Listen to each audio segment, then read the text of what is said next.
ಅಪ್ಪ ಟಿಕೆಟ್ ಕೇಳಿರೋದು ತಪ್ಪು.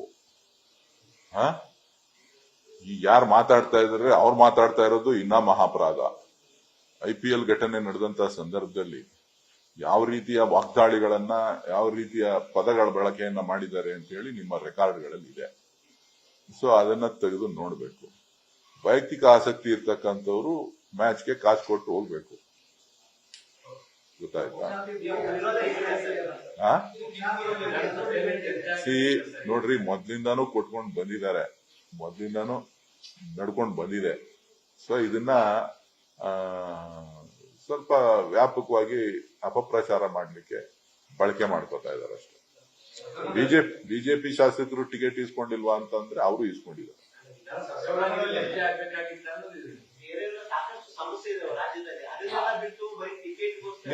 ನಿಮ್ಗೆ ಐಟಮ್ ಸಿಕ್ತಲ್ಲಪ್ಪ, ನಿಮ್ಗೆ ಖುಷಿ ಆಯ್ತಲ್ಲ, ಒಳ್ಳೆ ಚೆನ್ನಾಗಾಯ್ತಲ್ಲ, ಒಳ್ಳೆ ಐಟಮ್ ಸಿಕ್ಕಿದೆ, ನೀವು ನ್ಯೂಸ್ ಮಾಡಿ, ಒಳ್ಳೆ ಚೆನ್ನಾಗಾಯ್ತಲ್ಲ. ನಾನ್ ಯಾರನ್ನೂ ವಿರೋಧನ ಮಾಡಲ್ಲಪ್ಪ, ನಾನ್ ಯಾಕೆ ವಿರೋಧ ಮಾಡ್ಲಿ? ನಾನ್ ಹೇಳೋದು ಇಷ್ಟೇ, ಆಸಕ್ತಿ ಇರ್ತಕ್ಕಂಥವ್ರು ಕಾಸು ಕೊಟ್ಟು ನೋಡ್ತಕ್ಕಂಥದ್ದು ಒಳ್ಳೆಯ ಬೆಳವಣಿಗೆ.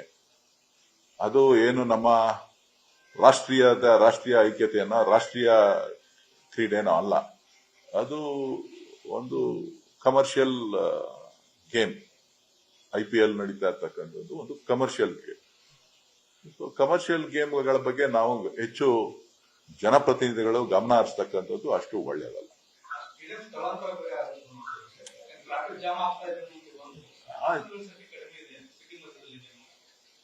ಈಗಾಗಲೇ ಸರ್ಕಾರ ನಾನು ಸೂಚಿಸಿದ ಜಾಗ, ನಾನು ಆಯ್ಕೆ ಮಾಡಿದಂತ ಜಾಗ, ಇವತ್ತು ಅದನ್ನ ಸರ್ಕಾರ ಮನ್ನಣೆ ಕೊಟ್ಟಿದೆ.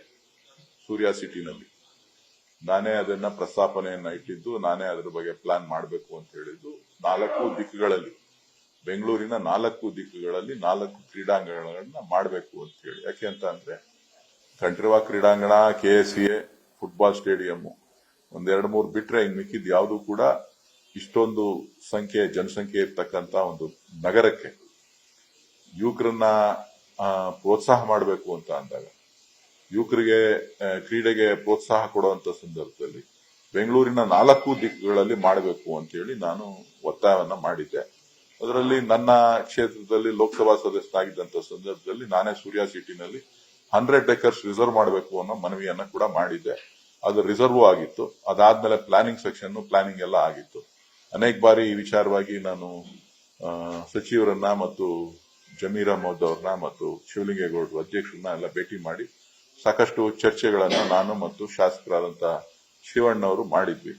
ಅದು ಕ್ಯಾಬಿನೆಟ್ ಅಲ್ಲಿ ಕೂಡ ಅನುಮೋದನೆ ಆಗಿದೆ. ಸುಮಾರು 50-60 ಎಕರೆ ಪ್ರದೇಶದಲ್ಲಿ ಒಂದು ಅತ್ಯುತ್ತಮವಾದಂತ ಒಂದು ಕ್ರೀಡಾಂಗಣ ಆಗ್ತದೆ. BDAನಲ್ಲೂ ಕೂಡ ನಾನು ಮಾನ್ಯ ಉಪಮುಖ್ಯಮಂತ್ರಿಗಳಿಗೆ ಮನವಿ ಮಾಡಿದ್ದೇನೆ.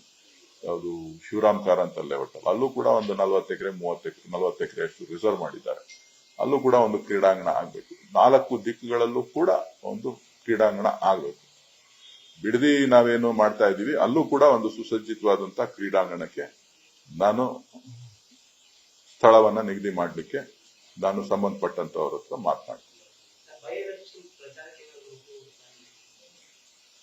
ನನಗೂ ಹೇಳಿದ್ದಾರೆ, ಸಮಯ ಅವಕಾಶ ಸಿಕ್ತು ಅಂತಂದ್ರೆ ಹೋಗಿ ಬರ್ತೀನಿ. ನಾಯಕರುಗಳಿದ್ದಾರೆ, ನಾಯಕರುಗಳು ಮಾಡ್ತಾರೆ. ಮಧ್ಯದಲ್ಲಿ ಯಾವಾಗ ಕೆಲಸ ಇರ್ತದೆ ಹೋಗ್ತೀವಿ. ನಗ್ನಗ್ತಾ ಓಡಾಡ್ತಾ ಇದ್ದಾರೆ. ನಿಮ್ಗೆ ಯಾವಾಗ ಕಾಣುತ್ತು ಮುನ್ಸವ್ರದ್ದು?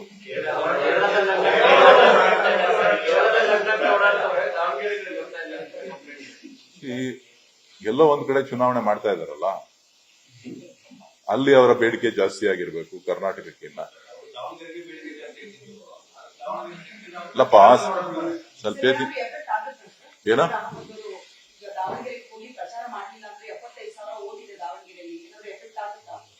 ನೋಡಿ, ಕಾಂಗ್ರೆಸ್ ಅಭ್ಯರ್ಥಿ ಗೆಲ್ತಾರೆ ಅನ್ನೋ ವಿಶ್ವಾಸ ಇದೆ. ಯಾರ ಎಫೆಕ್ಟ್ ಆಗುತ್ತೆ, ಯಾರ ಎಫೆಕ್ಟ್ ಆಗಲ್ಲ ಅನ್ನೋದಕ್ಕಿಂತ ಉತ್ತಮ ಯುವ ನಾಯಕತ್ವವನ್ನ ಆ ಭಾಗಕ್ಕೆ ಕಾಂಗ್ರೆಸ್ ಪಕ್ಷ ನೀಡಿದೆ. ಜೊತೆಗೆ ಒಳ್ಳೆಯ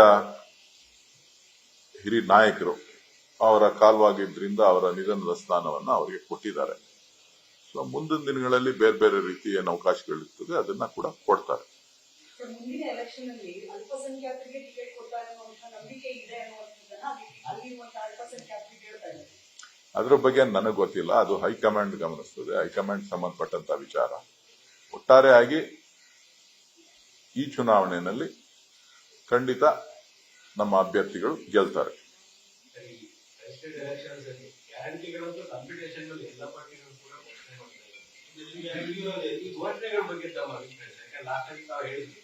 ಘೋಷಣೆ ಮಾಡೋಕೆ ಮುಂಚೆ ಎಲೆಕ್ಷನ್ ಮಾಡಬೇಕಾಗಿ ಕೆಲವು ಶಾಸಕರೆಲ್ಲ ರಾಜ್ಯದಲ್ಲಿ ಗ್ಯಾರಂಟಿಗಳ ಬಗ್ಗೆ ಕಂಪ್ಲೇಂಟ್ಸ್ ಕೇಳಿದ್ರು. ಡೆವಲಪ್ಮೆಂಟ್ ಸಿಗ್ತಾ ಇದೆ, ಇದು ಎಲ್ಲಾ ಕಡೆಗೂ ರಿಫ್ಲೆಕ್ಟ್ ಆಗ್ತಾ ಇದೆ.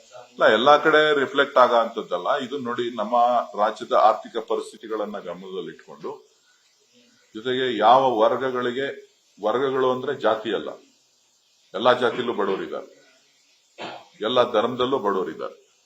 ಆ ಬಡವರನ್ನ ಗುರಿಯಾಗಿಟ್ಕೊಂಡು ಸೂಕ್ತವಾದಂತಹ ತೀರ್ಮಾನಗಳನ್ನ ಸೂಕ್ತವಾದಂತಹ ರೀತಿಯಲ್ಲಿ ಕೊಟ್ಟಿದ್ದೇ ಆಯ್ತು ಅಂದ್ರೆ ಆ ರಾಜ್ಯದಲ್ಲಿ ಆರ್ಥಿಕವಾಗಿ GDP ಜೊತೆಗೆ ಹ್ಯೂಮನ್ ಇಂಡೆಕ್ಸ್ ಅಲ್ಲೂ ಕೂಡ ಒಂದಷ್ಟು ಆರ್ಥಿಕ ಬೆಳವಣಿಗೆಯನ್ನ ಕಾಣಲಿಕ್ಕೆ ಸಾಧ್ಯ ಆಗ್ತದೆ. ಜೀವನದ ಮಟ್ಟ ಸುಧಾರಣೆ ಆಗ್ತದೆ. ಇವತ್ತು ನಮ್ಮ ಕರ್ನಾಟಕದಲ್ಲಿ ಇವತ್ತು ಏನು ಕೂಲಿ ಕಾರ್ಮಿಕರಿದ್ದಾರೆ, ಬಡವರ್ಗ ಇದೆ, ಅವರೆಲ್ಲರೂ ಕೂಡ ಇವತ್ತು ನೆಮ್ಮದಿಯಿಂದ ಇದ್ದಾರೆ. ಯಾರೇನೇ ಮಾತಾಡ್ಬೋದು, ಒಂದ್ ಕಡೆ ಅಭಿವೃದ್ಧಿ ಕುಂಠಿತ ಆಗಿದೆ ಅಂತಕ್ಕಂಥ ಕೂಗಿರ್ಬೋದು, ಆದ್ರೆ ಆರ್ಥಿಕವಾಗಿ ಸಾಮಾಜಿಕವಾಗಿ ಒಂದು ಬದಲಾವಣೆ ಅಂತೂ ಕರ್ನಾಟಕ ರಾಜ್ಯದಲ್ಲಿ ಆಗಿದೆ. ಕೆಲವರು ವಿರೋಧ ಮಾಡ್ತಾರೆ, ನಾನು ಇಲ್ಲ ಅಂತ ಹೇಳೋದಿಲ್ಲ, ಸಮಸ್ಯೆಗಳಿದೆ ಇಲ್ಲ ಅಂತ ಹೇಳೋದಿಲ್ಲ. ಬಟ್ ಬದಲಾವಣೆಯ ಒಂದು ಪರಿಸ್ಥಿತಿ ಏನಿದೆ ಅದನ್ನ ನಾವು ಗ್ರಾಮೀಣ ಪ್ರದೇಶಗಳಲ್ಲಿ ನಾವು ನೋಡ್ತಾ ಇದ್ದೇವೆ. ನೆಮ್ಮದಿಯ ಬದುಕನ್ನ ನಾವು ಕಾಣ್ತಾ ಇದ್ದೇವೆ. ಅನಿಲದ ಸಮಸ್ಯೆ, ತೈಲದ ಸಮಸ್ಯೆ, ನಾವೆಲ್ಲ ಕೊರೋನಾ ರೀತಿ ಹೋರಾಡಬೇಕು ಅಂತ ರಾಜ್ಯಗಳಿಗೆ ಕರೆ ಕೊಟ್ಟಿದ್ದಾರೆ ಸರ್ ಮೋದಿ. ಅಷ್ಟೊಂದು ಸಮಸ್ಯೆ ಆಗ್ತಿದ್ಯಾ? ಅದು ಕೇಂದ್ರ ಸರ್ಕಾರಕ್ಕೆ ಗೊತ್ತು, ಏನ್ ಸಮಸ್ಯೆ ಆಗ್ತಾ ಇದೆ, ಏನ್ ಸಮಸ್ಯೆಗೆ ಆಗ್ತಾ ಇಲ್ಲ ಅಂತ ಹೇಳ್ಬಿಟ್ಟು. ಒಟ್ಟಾರೆಯಾಗಿ ಇದೇ ರೀತಿಯ ಪರಿಸ್ಥಿತಿ ಮುಂದುವರಿತು ಅಂತ ಅಂದ್ರೆ ಬಹಳ ದೊಡ್ಡ ಪರಿಣಾಮವನ್ನ ನಾವು ಎದುರಿಸಬೇಕಾಗ್ತದೆ. ಜೊತೆಗೆ ಬೆಲೆ ಏರಿಕೆಯ ಬಿಸಿ ಇಡೀ ಭಾರತ ದೇಶಕ್ಕೆ ತಟ್ಟುತ್ತದೆ, ಈಗಾಗಲೇ ತಟ್ಟಿದೆ. ಎಲ್ಲ ಪ್ರಾಡಕ್ಟ್ಸ್ಗಳ ಮೇಲೂ ಕೂಡ ಕೆಲವು ಪ್ರಾಡಕ್ಟ್ಗಳು, ಕೆಲವು ವಸ್ತುಗಳು ನಿಮಗೆ ಬೆಲೆ ಸಿಗದೆ ಬೆಲೆ ಜಾಸ್ತಿ ಆಗಿರ್ಬೋದು. ಇನ್ ಕೆಲವರು ಇದನ್ನೇ ಉಪಯೋಗ ಮಾಡಿಕೊಂಡು ಬೆಲೆ ಏರಿಕೆಯನ್ನ ಮಾಡ್ತಾ ಇರ್ತಕ್ಕಂಥದ್ದು. ಸೊ ಹೋಟೆಲ್ಗಳು ಒಂದೇ ಅಂತಲ್ಲ, ಇವತ್ತು ಅಲೈಡ್ ಇಂಡಸ್ಟ್ರೀಸ್ ಯಾವ್ಯಾವ್ದಿದೆ, ಪೆಟ್ರೋಲಿಯಂ ಪ್ರಾಡಕ್ಟ್ಸ್ ಮೇಲೆ ನಾವು ಯಾವ್ದನ್ನ ಇಂಪೋರ್ಟ್ ಮಾಡ್ತಾ ಇದೀವಿ, ಆ ಇಂಪೋರ್ಟ್ ಮಾಡ್ತಾ ಇರ್ತಕ್ಕಂಥದ್ದು ಎಲ್ಲದ್ರ ಮೇಲೂ ಕೂಡ ಇದರ ಪರಿಣಾಮ ಬೀರ್ತದೆ. ಪ್ರೊಡಕ್ಷನ್ ಕಡಿಮೆ ಆಗ್ತದೆ. ಪ್ರೊಡಕ್ಷನ್ ಯಾರ್ಯಾರು ಗ್ಯಾಸು, ಪೆಟ್ರೋಲಿಯಂ ಇದನ್ನ ಉಪಯೋಗಿಸ್ಕೊಂಡಿದ್ರು, ನಾಳೆ ದಿನ ಮಳೆ ಹೋಯ್ತು ಅಂತ ಅಂದ್ರೆ, ಇವತ್ತು ಮುಂಗಾರು ಪ್ರಾರಂಭ ಆಗಿ ಮಳೆ ಹೋಯ್ತು ಅಂತ ಅಂದ್ರೆ ನಮ್ಮ ಗೊಬ್ಬರದ ಮೇಲೂ ಕೂಡ ಪರಿಣಾಮ ಬೀರ್ತದೆ.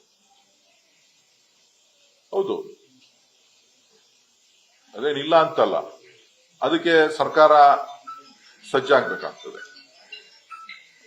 ಒಂದಷ್ಟು ಸ್ಟಾಕ್ ಇರ್ಬೋದು, ಏನೋ ಒಂದು 3 ಮಂತ್ಸ್ಗೆ ಆಗುವಷ್ಟು, 2 ಮಂತ್ಸ್ಗೆ ಆಗುವಷ್ಟು ಸ್ಟಾಕು, ಒಂದ್ ಸೀಸನ್ಗೆ ಆಗುವಷ್ಟು ಸ್ಟಾಕು ಇರೋದು ಕಷ್ಟ. ಅದಕ್ಕೆ ಬೇಕಾದಂತ ತಯಾರಿಯನ್ನ ಸರ್ಕಾರ ಮಾಡ್ಕೋಬೇಕಾಗ್ತದೆ. ಮುನ್ನೆಚ್ಚರಿಕೆ ಕೊಡ್ತಕ್ಕಂಥದ್ದು, ಎಲ್ಲರೂ ಕೂಡ ವೆಹಿಕಲ್ಗಳಲ್ಲಿ ಜಾಸ್ತಿ ವೆಹಿಕಲ್ಗಳನ್ನ ಯೂಸ್ ಮಾಡ್ತಕ್ಕಂಥದ್ದು ಬೇರೆ ಬೇರೆ. ಈಗ ನಮ್ಮ ಹಾಲು ಒಕ್ಕೂಟಕ್ಕೂ ಕೂಡ ಒಂದು ಸಂದೇಶವನ್ನ ಕೊಟ್ಟಿದ್ದಾರೆ. ನೀವೇನ್ ಗ್ಯಾಸ್ ಕನ್ಸಂಪ್ಷನ್ ಮಾಡ್ತಾ ಇದೀರಿ ಅದನ್ನ 55% ಒಳಗಡೆ ನೀವು ಉಪಯೋಗಿಸಿ, ಇಲ್ಲ 100% ನೀವು ಉಪಯೋಗಿಸಬೇಕು ಅಂತ ಅಂದ್ರೆ 30% ಅಡಿಷನಲ್ ಕಾಸ್ಟ್ ಬೇರ್ ಮಾಡಬೇಕಾಗುತ್ತೆ ಅಂತ ಹೇಳಿ. ಸೊ ಅಡಿಷನಲ್ ಕಾಸ್ಟ್ ಬೇರ್ ಮಾಡಬೇಕು ಅಂತ ಅಂದ್ರೆ ಅದು ಅರ್ಥ ಏನು? ಬೆಲೆ ಏರಿಕೆಗೆ ಅದು ನಾಂದಿ ಆಗ್ತದೆ. ಸೊ ಹಾಗಾಗಿ ಎಸೆನ್ಷಿಯಲ್ ಕಮಾಡಿಟಿ ಒಳಗಡೆ ನಾವು ಬರ್ತೇವೆ. ಸೊ ಇಂಥ ಸಮಸ್ಯೆಗಳಿದೆ.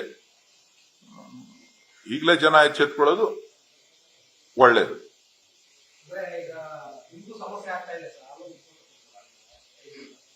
ಸಮಸ್ಯೆ ಏನಾಗ್ತಾ ಇಲ್ಲ, ಸದ್ಯಕ್ಕೆ ಸಮಸ್ಯೆ ಏನಾಗ್ತಾ ಇಲ್ಲ. ಸಮಸ್ಯೆಗಿನ್ನ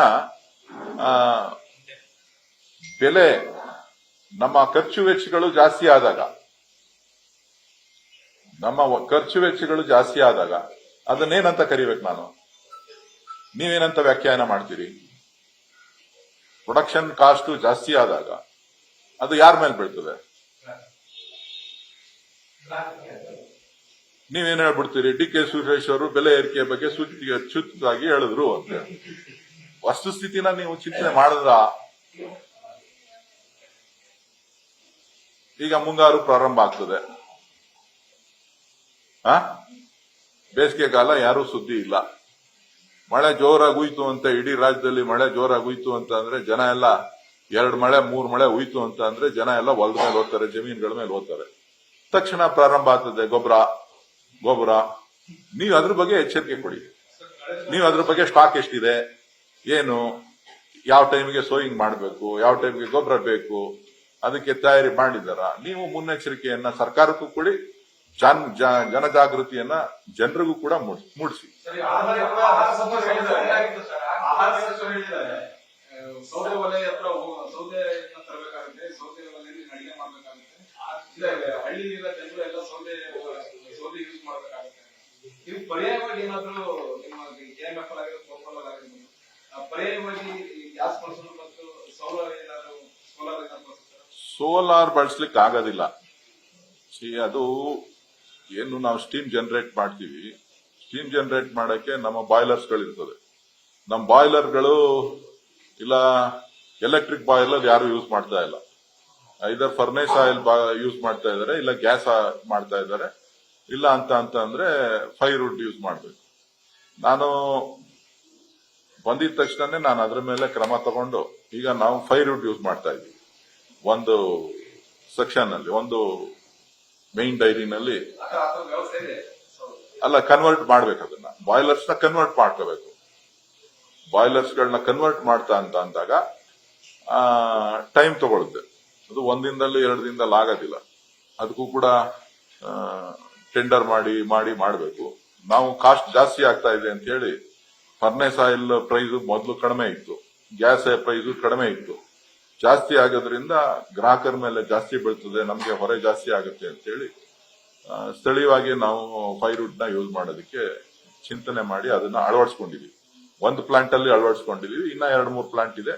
ಅದನ್ನು ಬೆಂಗಳೂರಲ್ಲಂತೂ ಆಗೋದಿಲ್ಲ ಫೈರ್ವುಡ್ ಉಪಯೋಗಿಸೋದಕ್ಕೆ, ಯಾಕೆಂತಂದ್ರೆ ಪೊಲ್ಯೂಷನ್ ಇಶ್ಯೂ ಬರುತ್ತೆ. Thank you. ನನ್ನ ಹೆಸರು ಹೇಳಾಡ್ಬೇಕು.